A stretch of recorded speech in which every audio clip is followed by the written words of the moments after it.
এই পাশ থেকে বেরোবে, ঠিক আছে ভাই? ভাই এই পাশ থেকে বেরোবে, এই পাশ থেকে বেরোবে, এখান থেকে বেরোবে, এখান থেকে বেরোবে।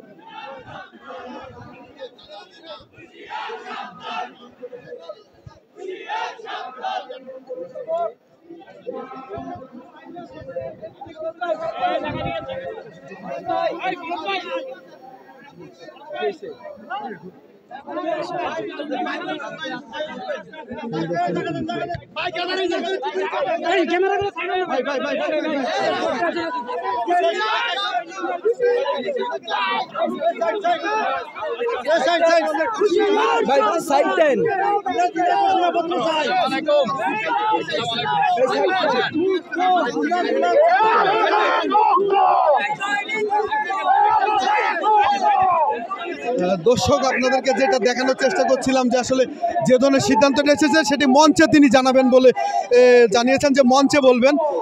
এখন তারা একটি সিদ্ধান্ত নিয়ে এসেছে, হাসি মুখ দেখে মনে হচ্ছে তারা একটি সুখবর নিয়ে এসেছে। তারা কিন্তু হাসি মুখে কিন্তু বিজয়ের উল্লাস নিয়ে কিন্তু তারা বেরিয়েছে।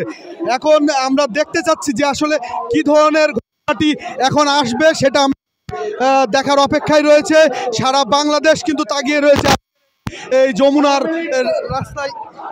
রাস্তায় তারা জানতে চাচ্ছে আসলে, কিন্তু হাসি মুখ দেখে মনে হচ্ছে আসলে তারা শীঘ্রই একটি আমরা আপনাদেরকে দেখানোর চেষ্টা করছি। হাসনাত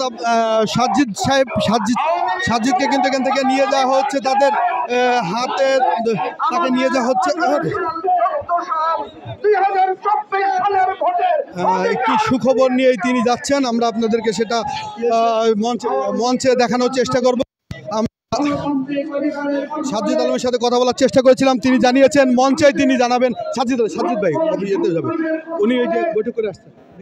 আমার প্রিয় ভাই আবু সাইদের জীবনকে ফিরিয়ে দিতে হবে, আমার ভাই মুক্তকে ফিরিয়ে দিতে হবে, আমার ছেলে হলো, সন্তান হলো, প্রতিবাদের হিসাব তাদেরকে পাই করতে হবে।